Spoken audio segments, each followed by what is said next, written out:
السلام علیکم ناظرین، میں ہوں سید ذوالفقار گیلانی اور آپ دیکھ رہے ہیں گیلانی لاگس۔ یہ قلعہ روہتاس کے ولاگ کا چوتھا اور آخری حصہ ہے۔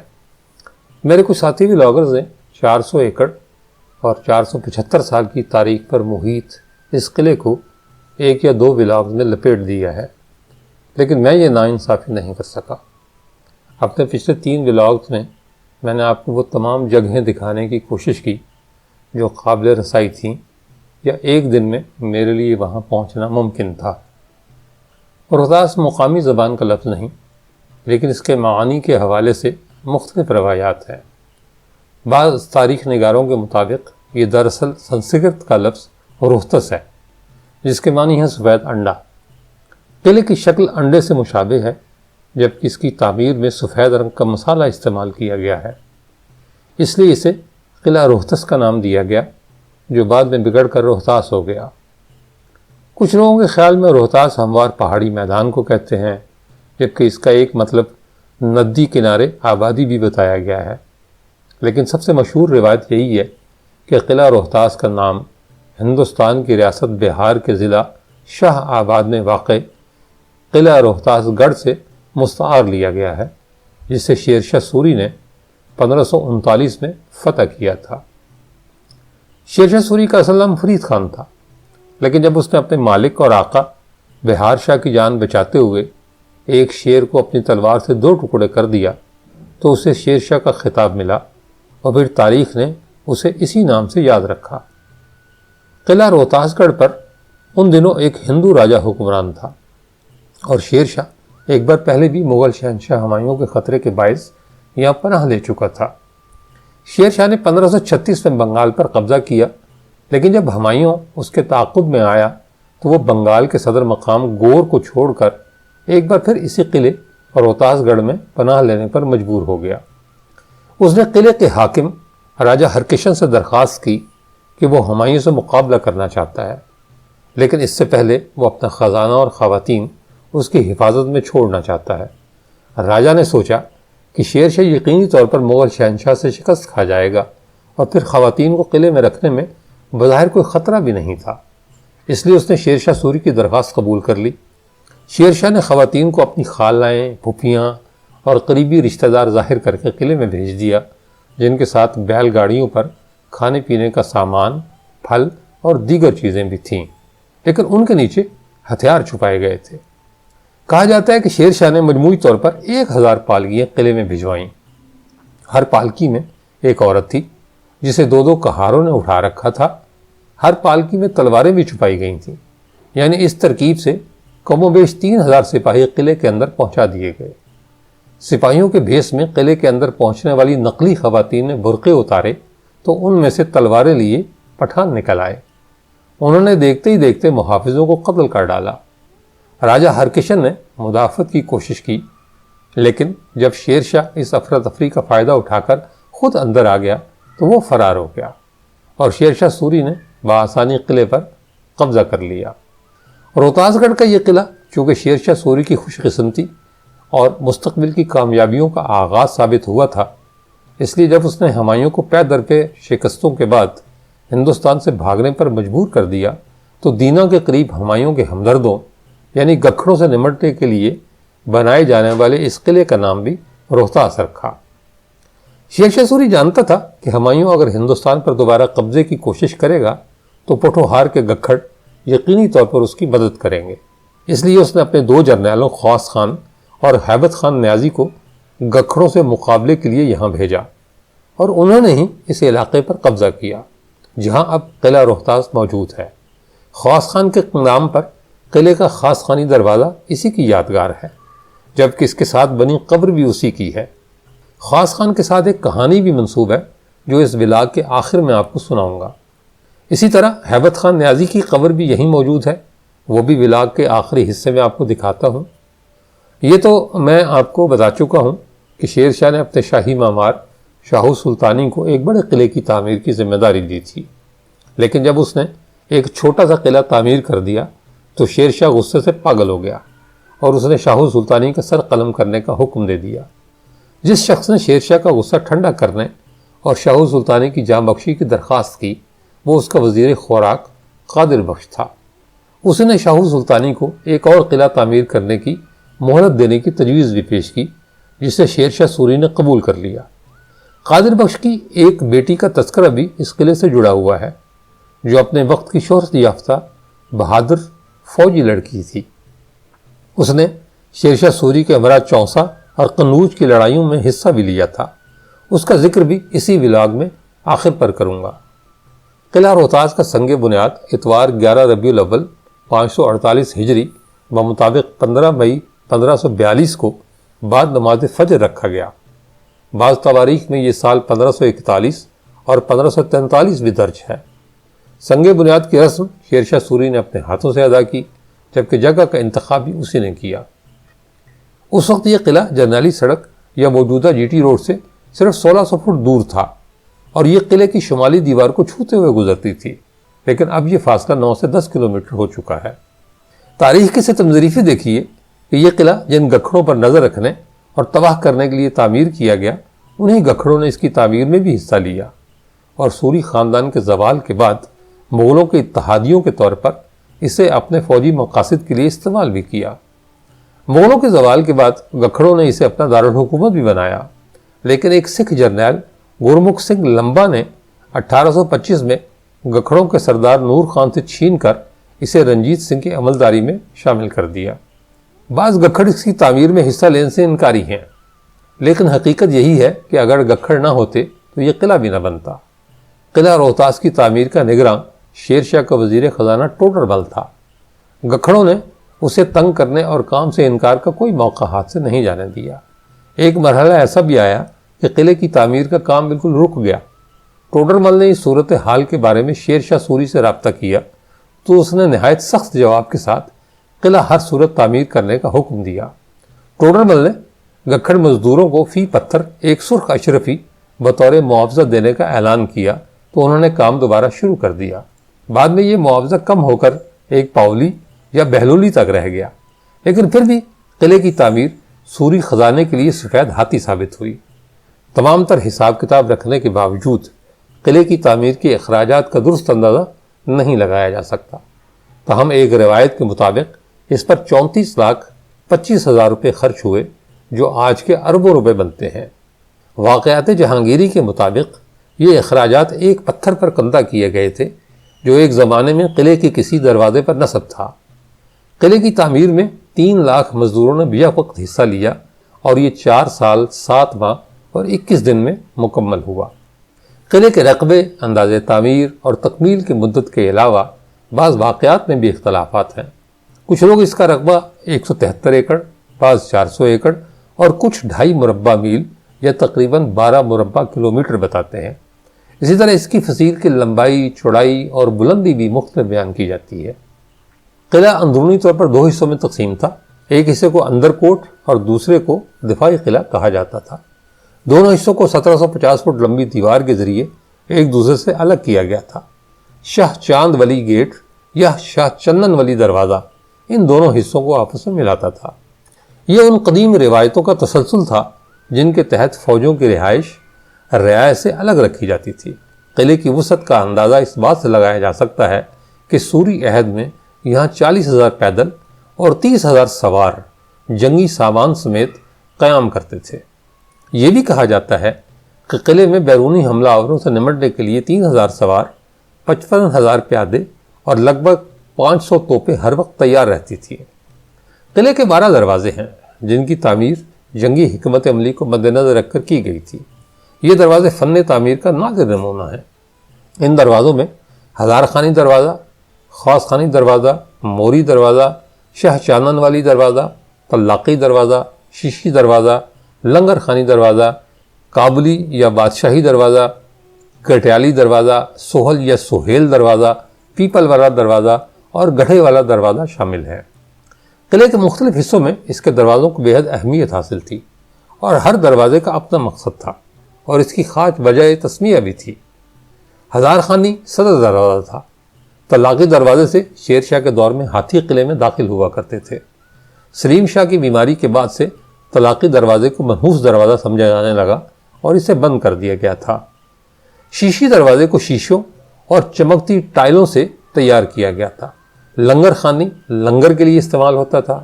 کابلی دروازے کا رخ چونکہ کابل کی طرف تھا اس لیے اس کو کابلی دروازہ کہا جاتا تھا۔ سہل دروازہ زحل سیارے کی وجہ سے سہل کہلایا کیونکہ زحل اس دروازے کے عین اوپر چمکتا تھا۔ بعد میں یہ سہیل دروازہ ہو گیا کیونکہ حضرت سہیل غازی کا مزار یہیں واقع ہے۔ گٹیالی دروازے کا رخ چونکہ گٹیال پتن کی طرف تھا اس لیے اسے یہ نام دیا گیا۔ 12 دروازوں میں سے ایک یعنی لنگر خانی دروازہ براہ راست جنگی علاقے میں کھلتا تھا اور یہ دشمن کی فوجوں کے لیے ایک طرح کا جال تھا۔ اس دروازے سے گزر کر اندر آنے والا شخص فصیل کی برجیوں پر معمور محافظوں کے براہ راست نشانے پر آ جاتا تھا۔ اسی طرح خاصخانی دروازہ دوہرا بنایا گیا تھا۔ مغربی سمت ایک چھوٹی سی ریاست علیحدہ بنائی گئی تھی جو چاروں جانب سے دفاعی حصار میں تھی۔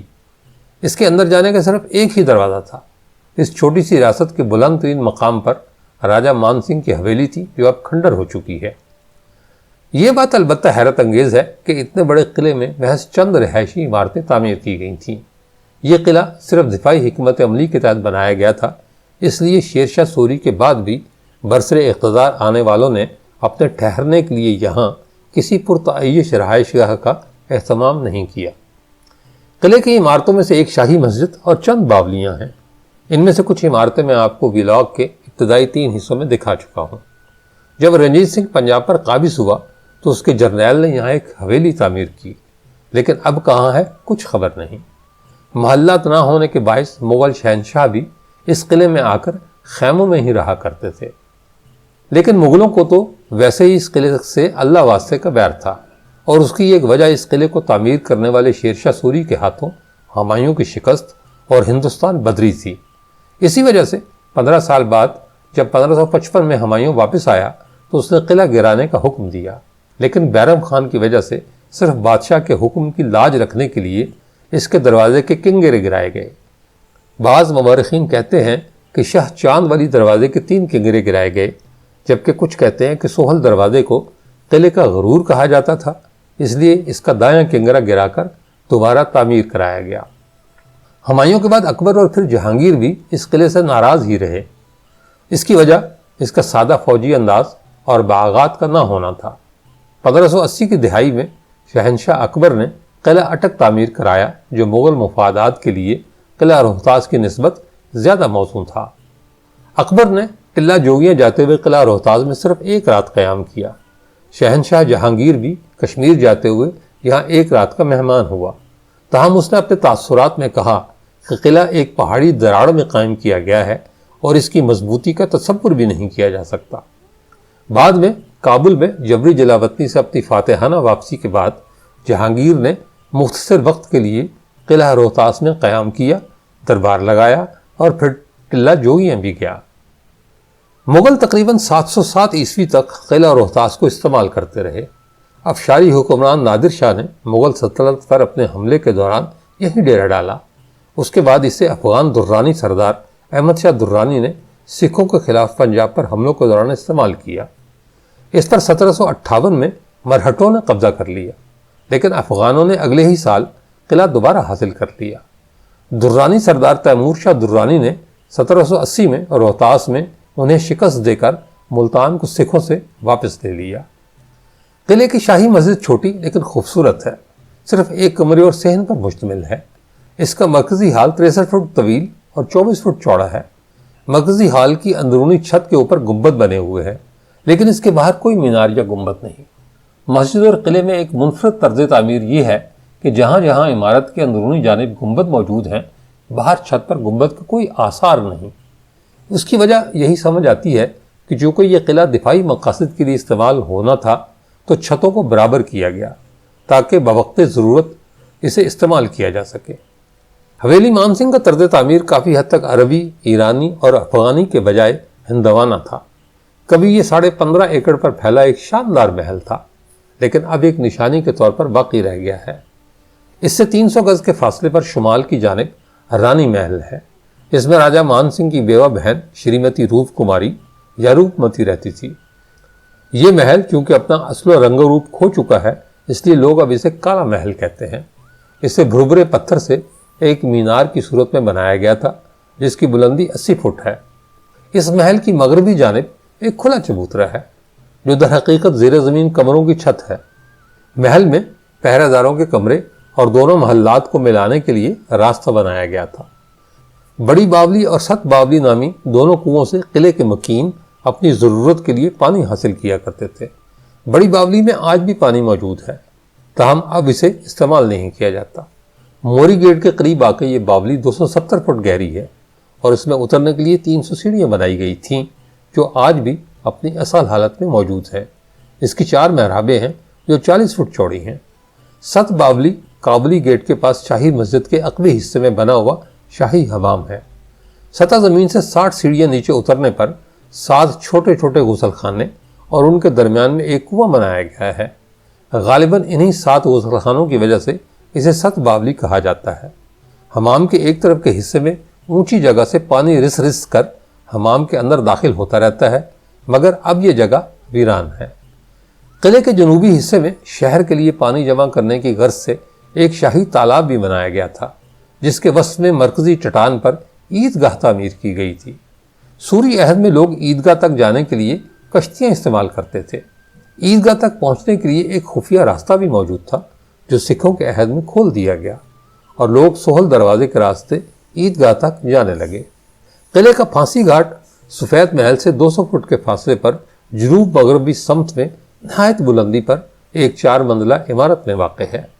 اس عمارت کی چھت کے وسط میں 2.5 فٹ قطر کا ایک سوراخ ہے۔ اس کے ارد گرد بانسوں کو قائم رکھنے کے لیے انہیں باندھنے کی جگہیں تھیں۔ پھانسی خانے کا سوراخ گول ہے جس پر تختہ رکھا جاتا اور بانسوں کے ذریعے مجرم کی گردن میں رسوں کے حلقے ڈالے جاتے۔ جب تختہ کھینچا جاتا تو مجرم سوراخ سے نیچے لٹک جاتا۔ جب اس کا سانس رک جاتا تو رسے ڈھیلے کر دیے جاتے، جس سے لاش زمین پر جا پہنچتی اور ورثہ دروازے کے راستے اسے اٹھا لے جاتے۔ قلعے کا لنگر خانہ 130 فٹ بلند، 60 فٹ چوڑا اور 80 فٹ لمبا تھا۔ اس کے داخلی دروازے پر ایک بڑی محراب اور جھروکا بنا ہوا تھا جس کے نیچے سنگ مرمر کی ایک آرائشی تختی نصب ہے۔ اس پر قلعے کی تکمیل کی تاریخ اور اس کے معمار شاہو سلطانی کا نام لکھا ہوا ہے۔ ان کے علاوہ کنواں دھاری، تلا موری، تراما برج، استبل اور شہاب برج بھی کبھی قلعے کی یادگار عمارتیں ہوا کرتی تھیں۔ کہتے ہیں کہ تراما برج میں سوری عہد کے سکے ڈھالے جاتے تھے، جبکہ شہاب برج کو بارود خانے کے طور پر استعمال کیا جاتا تھا۔ قلعے میں درجنوں اولیاء کرام دفن ہیں۔ ان میں سے ایک سائنس ستار بادشاہ ہیں جو ستاروں کا علم جانتے تھے۔ کہتے ہیں کہ جسے ریح کا درد ہو وہ مسلسل 3 اتوار سلام کرنے مزار پر آئے تو عمر بھر کے لیے درد جاتا رہتا ہے۔ دیوان والی سرکار کا مزار شیشی دروازے کے پاس ہے۔ ان سے منسوب کہانی اسی ولاگ کے آخر میں سناؤں گا۔ حضرت پیرا غائب کا مزار قلعے کے جنوبی حصے میں ہے۔ ان کا نام شہاب اویسی تھا، لیکن اپنی کرامت کی وجہ سے یہ لوگوں کی موجودگی میں نظروں سے غائب ہو گئے تھے، اسی لیے انہیں پیرا غائب کہا جاتا ہے۔ لوگوں کا عقیدہ ہے کہ جس جگہ ان کی بیٹھک تھی وہاں کی مٹی یا چھوٹا سا پتھر کسی گلٹی، پھوڑے، کینسر یا اندرونی رسولی پر پھیرا جائے تو یہ ختم ہو جاتے ہیں۔ حضرت حافظ ناصر الدین کو جنڈی والی سرکار بھی کہا جاتا ہے۔ ان کا مزار قلعے کے وسط میں ہے۔ قبر کے سرحانے بیری کا ایک درخت ہے۔ کہتے ہیں کہ جس پر جنات کا سایہ ہو وہ اس بیری کے پتے کھائے تو صحت یاب ہو جاتا ہے۔ اسی طرح بارش نہ ہو تو مزار پر ختم قرآن کی محفل کرانے سے بارش ہو جاتی ہے۔ سید حسین شاہ سرکار کا مزار اور رتاس کے عین وسط میں مسجد قصابہ کے پاس ہے۔ حضرت بابا خان کا اصل نام توکل شاہ تھا۔ شروع سے مجذوب تھے۔ انہوں نے اپنی زندگی میں 11ویں شریف شروع کی جو آج تک جاری ہے۔ حضرت کمال چشتی، حضرت جمال چشتی اور حضرت جلال چشتی تینوں بھائی بھی اپنے وقت کے عظیم ولی تھے۔ ان کے مزارات بھی قلعے کے احاطے میں ہی ہیں۔ حضرت کمال چشتی قلعے کی تعمیر کے وقت حیات تھے اور شیر شاہ انہیں اپنا روحانی پیشوا تسلیم کرتا تھا۔ کہا جاتا ہے کہ شیر شاہ نے جب بہار ہندوستان میں قلعہ روہتاس گڑھ فتح کیا تو حضرت جمال چشتی بھی اس کے ساتھ تھے۔ اسی طرح شاہ چاند ولی یا شاہ چانن ولی کا مزار ان کے نام سے منسوب دروازے کے سامنے واقع ہے۔ قبر کے گرد 4 دیواری بنائی گئی ہے لیکن مزار کی دیکھ بھال نہیں کی جاتی۔ مزار آبادی سے ہٹ کر شاہی مسجد کو جانے والے راستے کے ساتھ واقع ہے۔ سامنے گہری کھائی اور جنگلی جھاڑیاں ہیں، لیکن اس کے باوجود یہ روایت زبان زد عام ہے کہ اگر مقامی آبادی کا کوئی دولہا مزار پر حاضری نہ دے تو شادی مبارک ہونے کے بجائے نقصان دہ ثابت ہوتی ہے۔ یہ بھی مشہور ہے کہ قلعہ اور روہتاس کے جنوں کو آپ نے قید کر رکھا ہے، لیکن اللہ جانے کیا درست ہے اور کیا غلط۔ شہزادہ سہیل غازی کا مزار ولاگ کے پہلے حصے میں آپ دیکھ چکے ہیں، جبکہ ان کے علاوہ بھی قلعے کے اندر اور باہر کئی بزرگان دین دفن ہیں۔ یہ میں پہلے بھی بتا چکا ہوں کہ قلعے سے بہت سی کہانیاں منسوب ہیں۔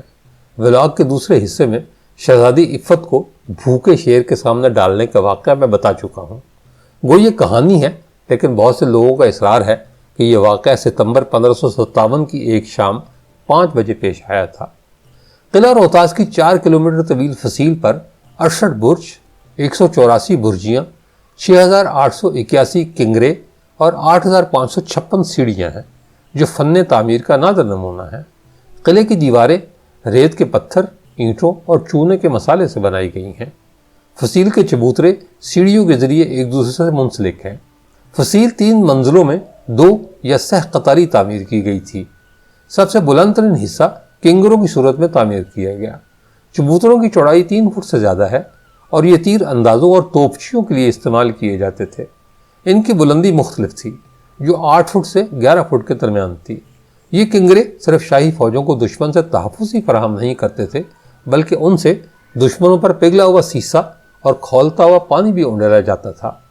درمیانی چبوترے در حقیقت فوجیوں کے کھڑے ہونے کی جگہ تھے اور ان کی چوڑائی 4.5 فٹ سے 7 فٹ کے درمیان تھی، جبکہ چبوتروں کی آخری قطار کی چوڑائی 6.5 فٹ سے 8.5 فٹ کے درمیان تھی۔ ویسے تو قلعہ روہتاس میں بہت کچھ عقل کو دنگ کر دینے والا ہے، لیکن اس کی سب سے قابل دید، عالی شان اور ناقابل شکست چیز اس کی فصیل ہی تھی۔ ایک زمانے میں یہ بلا شبہ فن کاریگری کا نادر شاہکار رہی ہوگی، لیکن اب یہ 50% سے زیادہ منہدم ہو چکی ہے، اور جو باقی بچی ہے وہ بھی اس خستہ حالت میں ہے کہ دیکھ کر خوف آتا ہے۔ اسی لیے میں قلعہ روہتاس کو پاکستان کا سب سے بڑا کھنڈر کہتا ہوں۔ میں قلعہ روہتاس کے باہر اس وقت ایک احاطے میں کھڑا ہوں۔ خاصا وسیع اور عریض احاطہ ہے تو قلعے سے باہر، لیکن اس کا قلعے سے بڑا گہرا تعلق ہے، اور وہ تعلق بتانے سے پہلے میں آپ کو وہ 1-2 کہانیاں سناتا ہوں جو اس قلعے سے وابستہ ہیں، لیکن پھر یہی کہوں گا کہ یہ کہانیاں ہیں، تاریخ جو ہے وہ ان کی گواہی نہیں دیتی۔ مثلا پہلی کہانی تو یہ ہے کہ جس دروازے سے ہم قلعے میں داخل ہوئے تھے، اس دروازے کا نام ہے خواص خانی دروازہ۔ خواص خان شیر شاہ سوری کی طرف سے گورنر تھا اس قلعے کا۔ اس قلعے کے آس پاس کوئی لڑائی نہیں ہوئی، کم از کم تاریخ یہ بتاتی ہے کہ کسی قسم کی کوئی لڑائی نہیں ہوئی، لیکن اس کے باوجود یہ کہا جاتا ہے کہ خاص خان لڑائی میں شہید ہوئے، اور اس طرح شہید ہوئے کہ ان کا سر تن سے جدا ہو گیا۔ سر جو ہے وہ یہیں رہ گیا، یعنی اس دروازے کے پاس رہ گیا۔ وہ قبر میں نے آپ کو شروع میں دکھائی تھی، اور سر یہاں دفن کر دیا گیا، اور خود ان کا جو دھڑ ہے وہ لڑتے لڑتے خاص پور پہنچ گیا۔ خاص پور جو ہے وہ یہاں سے کئی کلومیٹر دور، میرا خیال ہے کہ کم از کم کوئی 50 کلومیٹر کا فاصلہ ہوگا، گجرات کے قریب ایک چھوٹا سا گاؤں ہے خاص پور، وہاں جو ہے وہ لڑتے لڑتے پہنچ گیا۔ اس گاؤں کا نام بھی انہی خواص خان کے نام پر ہے، اور کہا جاتا ہے کہ وہ دھڑ وہاں دفن ہے۔ یہ بھی صرف ایک کہانی ہے، ان بہت ساری کہانیوں کی طرح، جس طرح 9 گز کے پیر وہ بھی ایک کہانی ہے۔ گجرات میں ایسی کئی قبریں موجود ہیں جن کی لمبائی 9 گز کیا بلکہ 72 گز بھی ہے، اور وہ پچھلے 8-10 سالوں میں بنی ہیں۔ لوگ ضعیف الاعتقاد مسلمان، میں پہلے بھی بہت دفعہ کہہ چکا ہوں کہ ہم مسلمان ضعیف الاعتقاد ہیں، ہم یہ سوچ کر جاتے ہیں کہ شاید یہ 9 گز کے کوئی خاص انسان اللہ تعالیٰ نے پیدا کیے تھے، حالانکہ ایسا ہے نہیں۔ تو یہی کہانی خواص خان کی میں نے آپ کو بتائی۔ دوسری کہانی میں نے شروع میں ذکر کیا تھا کہ اس عمارت کے بارے میں یہ شبہ ہے کہ شاید اسے جنہوں نے یا جو ہے وہ جو دیو تھے انہوں نے بنایا تھا۔ اندر ایک مقبرہ ہے دیووں والی سرکار، کہا جاتا ہے کہ ان کی روحانی طاقت اس میں شامل تھی۔ اس میں کوئی شک نہیں کہ ولیوں نے اپنا کردار ادا کیا، اور بہت سارے مزارات ہیں قلعے کے اندر، ان کی تفصیل میں نے آپ کو بتائی ہے، کن کن اولیاء کرام کے مزار ہیں۔ کہتے ہیں کہ دیووں والی سرکار روہتاس کے پیچھے ایک جنگل ہے، اس میں رہا کرتے تھے، تو شیر شاہ سوری کی ان سے ملاقات ہوئی. یعنی شیر شاہ سوری اس جنگل میں گئے تو بابا جی نے کہا کہ آؤ، میں تمہارا ہی انتظار کر رہا تھا، میری یہ خواہش ہے کہ تم یہاں ایک قلعہ بناؤ. اور انہوں نے اس ولی کی فرمائش پر، جن کا نام دیوا والی سرکار ہے، یہ قلعہ تعمیر کیا. لیکن ان ولی نے ایک ہدایت کی کہ تم اس بات کو راز میں رکھو گے کہ یہ قلعہ کن لوگوں کی مدد سے تعمیر ہوا ہے. یعنی دیو اور جن جو ہے وہ رات کو یہ قلعہ تعمیر کریں گے، اور تم یہ بات کسی کو بتاؤ گے نہیں. اگر یہ بات تم نے کسی کو بتا دی تو تم جل کر مر جاؤ گے. تو کہا یہی جاتا ہے کہ شیر شاہ سوری اس راز کو راز نہیں رکھ سکا. اس نے اپنے مرنے سے پہلے یہ بات دوسرے لوگوں کو بتائی، اور یہی وجہ تھی کہ کالنجر کے محاصرے کے دوران ایک گولہ پھٹنے سے یا جو بارود خانہ تھا اس میں آگ لگنے سے شیر شاہ سوری جھلس کر ہلاک ہو گیا، جاں بحق ہو گیا. یہ صرف کہانیاں ہیں. اسی طرح ایک کہانی یہ سنائی جاتی ہے کہ قلعہ روہتاس میں ایک ڈائن رہتی ہے. ڈائن تو نہیں رہتی، یہاں باقاعدہ ایک قصبہ آباد ہے، اس کا نام منڈی ہے. اب تو خیر وہ روہتاس کہلاتا ہے، لیکن منڈی پہلے قلعے کے باہر آباد تھا. یہ جو قلعہ تعمیر ہوا اس جگہ کا نام منڈی تھا، اور نمک کی بہت بڑی منڈی تھی. شیر شاہ سوری نے تو یہ قلعہ نہیں دیکھا اپنی زندگی میں، وہ مکمل قلعے میں کبھی نہیں آیا. لیکن اس کے بیٹے نے منڈی کے مکینوں کو یہ اجازت دے دی تھی کہ وہ قلعے کے اندر منتقل ہو جائے. اللہ جانے اس وقت یہ فیصلہ ٹھیک تھا یا غلط تھا، لیکن اگر فی زمانہ اس فیصلے کو دیکھا جائے تو اس فیصلے نے اس قلعے پر بہت برے اثرات ڈالے. اس قلعے کی تباہی میں دوسرے لوگوں نے کم حصہ ڈالا، لیکن یہاں رہنے والے لوگوں نے زیادہ حصہ ڈالا. اس پر حکومت کا بھلا ہو. قلعے کے بیچوں بیچ ایک سڑک گزرتی ہے، اور یہ سڑک ایسا نہیں کہ قلعے کے اندر جا کر کہیں ختم ہو جاتی ہے، بلکہ یہ عوامی شاہراہ ہے. اور مجھے بتایا گیا کہ یہ چکوال تک جاتی ہے. آگے بہت سارے گاؤں آباد ہیں، اور اس کے بعد یہ سڑک آگے چکوال تک چلی جاتی ہے. یعنی چکوال کا مطلب یہ کہ آپ یہاں سے چکوال، کلر کہار، چوہا سیدن شاہ اور آگے تک جا سکتے ہیں. تو یہ وہ داستانیں ہیں اس قلعے کی بربادی کی جو لوگوں نے مجھے بتائیں، میں نے سنی. اور بہت دفعہ اس قلعے کی بحالی کی تجاویز حکومت کو پیش کی گئیں، لیکن اس قلعے کو بحالی کی طرف کوئی توجہ نہیں دی حکومت نے. ظاہر ہے میں پہلے بھی کئی بار یہ بات کر چکا ہوں کہ ہمارے حکمرانوں کو ایک دوسرے کے گروبانوں میں ہاتھ ڈالنا اور ایک دوسرے کو گالیاں دینے کے علاوہ فرصت ہی نہیں اپنے ورثے کی حفاظت کی، اپنی تاریخ کی. ہاں، یہ احاطہ جس کا میں نے ذکر کیا، یہ میں آپ کو دکھاتا ہوں. اس احاطے کا قلعے سے کیا تعلق بنتا ہے وہ بھی آپ کو بتاتا ہوں. یہ ایک چبوترا ہے جہاں میں اس وقت موجود ہوں اور آپ کو لے کے جا رہا ہوں. اس چبوترے پر کچھ قبریں بنی ہوئی ہیں. ان میں سے جو ہے وہ کہا جاتا ہے، اس لیے کہ مجھے زیادہ وہ نہیں ہے، تسلی نہیں ہے، لیکن یہ کہا جاتا ہے کہ یہ جو قبریں ہیں، ایک تو حضرت شاہ مراد کی قبر ہے. یہ ہے شاہ مراد ہی لکھا ہوا ہے، شاہ مرا لکھا ہوا ہے، یہ دیکھنا پڑے گا.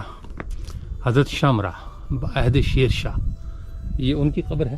اور یہ کہا جاتا ہے کہ دو قبریں یہ جو نظر آ رہی ہیں، ان میں یہ دونوں قبریں شیر شاہ سوری کے جو سالار تھے، ہیبت خان نیازی اور عیسیٰ خان، یہ ان کی قبریں ہیں.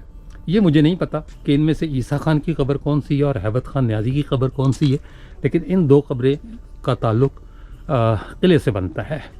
یہ کس جنگ میں شہید ہوئے یا کس جنگ میں جو ہے وہ جاں بحق ہوئے، یہ بھی نہیں پتہ. مطلب کوئی کتبہ نہیں لکھا ہوا، کوئی تاریخ بتانے والا کوئی نہیں، تاریخ کی کتابوں میں ان کا ذکر بھی کوئی نہیں. اور اب یہ سامنے جو ہے وہ آپ کو ایک مقبرہ بنا نظر آ رہا ہوگا. کہا جاتا ہے کہ یہ سپہ سالار کی بیٹی خیر النساء کا مقبرہ ہے. کس سپہ سالار کی بیٹی تھی یہ بھی نہیں پتہ. کچھ لوگ کہتے ہیں کہ یہ کوئی شہزادی تھی، اس کا مقبرہ ہے، اور کچھ کہتے ہیں کہ یہ سپہ سالار کی بیٹی تھی. اور تواریخ میں خاص طور پر جنگوں میں اس کا ذکر ملتا ہے خیر النساء کا. کہتے ہیں کہ یہ مردانہ کپڑے پہنا کرتی تھی اور باقاعدہ جنگوں میں اس نے حصہ بھی لیا. قلعہ روہتاس میں بھی رہی. اور اب تو خیر یہ مقبرہ صرف بند نہیں بلکہ اندر سے خالی ہے، یعنی اندر جو ہے وہ کسی کی قبر موجود نہیں، صرف یہ جو خالی گنبد ہے یہ شہزادی یا جنرل کہہ سکتے ہیں آپ یا کمانڈر کہہ لیں، خیر النساء کے نام سے منسوب ہے۔ تو یہ کہا جاتا ہے کہ جب سوری خاندان یہاں سے گیا تو جاتے ہوئے شہزادی کی یا جو بھی ان کی وہ تھی خاتون خیر النساء، اس کی میت یا جسد خاکی وہ بھی ساتھ لے گیا۔ لیکن یہ نہیں ہے کہ وہ صرف خیر النساء کی میت ساتھ لے گئے، بلکہ لگتا یہ ہے کہ وہ جاتے ہوئے اس قلعے کا جو جاہ و جلال تھا، اس قلعے کی جو عظمت تھی وہ بھی ساتھ لے گئے تھے۔ اب یہ قلعہ نام کا قلعہ ہے، اس قلعے میں آبادی ہے، سڑک کا میں نے بتایا کہ باقاعدہ اس میں سے سڑک گزرتی ہے، لوگ آتے ہیں اور ایک دو چیزیں دیکھ کر چلے جاتے ہیں، یا وہ لوگ آتے ہیں جو دیواروں پر اپنا نام لکھنا اپنا فرض اولین سمجھتے ہیں۔ ایسا نہ کریں، یہ تاریخ ہے، اسے خراب نہ کریں۔ یہ یاد رکھیں، اگر آج آپ اپنی تاریخ خراب کریں گے کل کو آپ کے ساتھ بھی یہی ہوگا۔ یہ دنیا ہے، دنیا جیسا کرو گے ویسا بھرو گے کے اصول پر چلتی ہے۔ اگر آپ تاریخ بنا نہیں سکتے تاریخ کو بگاڑے مت، ورنہ جیسے یہ مقبرہ خالی ہے آپ کا ملک بھی ان چیزوں سے خالی رہ جائے گا۔ اس ملک پر رحم کریں، اپنی تاریخ پر رحم کریں اور اس کو سنبھال کر رکھیں، کیونکہ یہی تاریخ، اسی تاریخ میں کل آپ کا نام بھی لکھا جانا ہے۔ اس کے ساتھ ہی اجازت دیجیے، اگلے ولاگ میں پھر ملاقات ہوگی، تب تک کے لیے اللہ حافظ۔